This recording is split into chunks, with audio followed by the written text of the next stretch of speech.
Where do effective people live? We're looking at 7 habits of highly effective people. Yesterday, I brought up the 4 quadrants of time management and putting the first things first. Remember, we've got 4 generations of time management. That 4th generation is realizing that a lot of times it's not about time management, it's about personal management.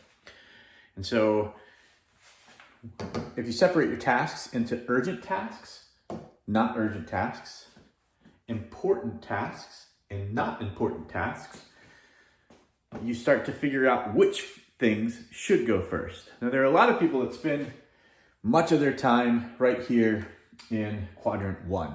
Quadrant 1 is your crises. It is those personal problems that you encounter, the pressing problems, the things that seem very important right now. They're important, they're urgent, they require our attention immediately. They're things that are acting on us. Remember, we're being reactive to the things that act on us. Deadline-driven projects. What ends up happening with people that spend a lot of time in this urgent area is they're in pain. They are on a very regular basis just chasing activities. They're oftentimes weeks behind on their emails and projects. It just always seems to be a chasing thing. So they're chasing at work.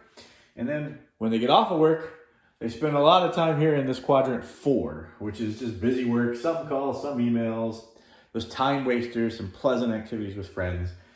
You see them spending 90% of their time up here and about 10% of their time down here, with very little time in between quadrant 2 and 3.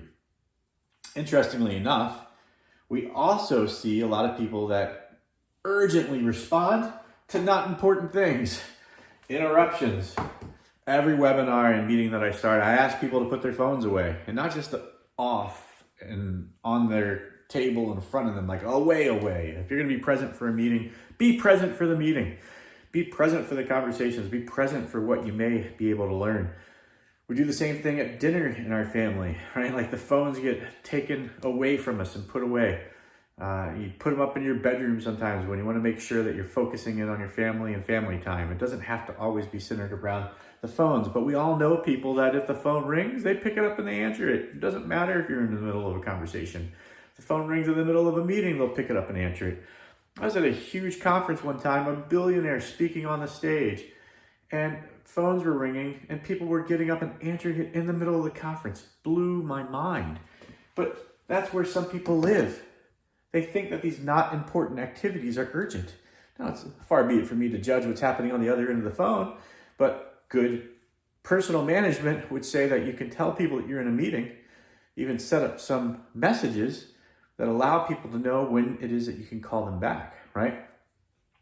So some calls, some mails, some reports, some meetings, pressing matters, popular activities, not important, but seem urgent.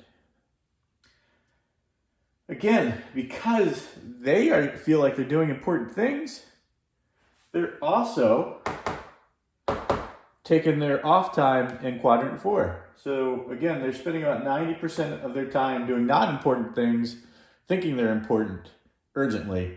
And as a result, they crash and relax on that off end, not urgent and not important. So what does that mean? Well, first thing it means is the people that tend to be doing not important things and spend most of their life down here, between 3 and 4, those people often get fired. I mean, not just about work, sometimes it's about family, but they're spending time doing not important things. So it's not important to them, it's not important to their work, it's not important to their family.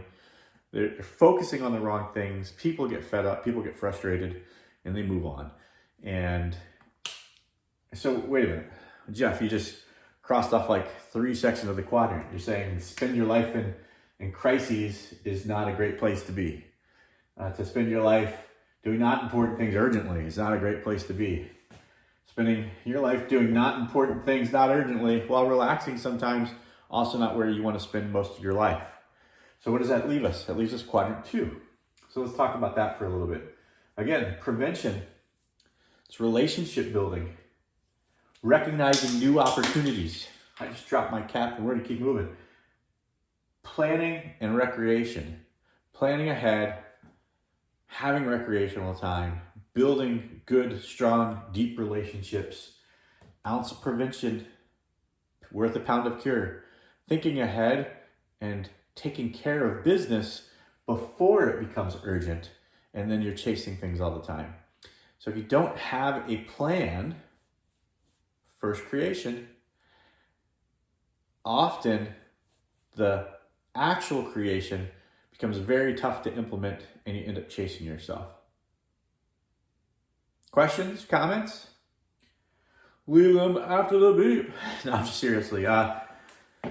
This is one of the biggest reasons right here that a lot of people start looking for coaching. They realize that they do not have their plan, their life laid out in such a way, either personally or in their business, that allows them to focus on the activities that actually make a difference in their business and in their life. That's how we started this whole chapter, right? It was identifying the one thing that, if done consistently in your personal life, would make a ton of difference. And what one thing done consistently when in your business or professional life, done consistently, would make a ton of difference. So if you haven't thought about that one thing yet, think about it. Think about how you can take things and make them not urgent, those important things that are, and make them not urgent, act on those things, and really start to change your life. It's one of the reasons we're developing these behaviors and these habits. Find those things, make them consistent, show that they're important, and move on. All right, there you go. That's how you start to live a life of efficiency. Thanks, everybody. Talk to you then.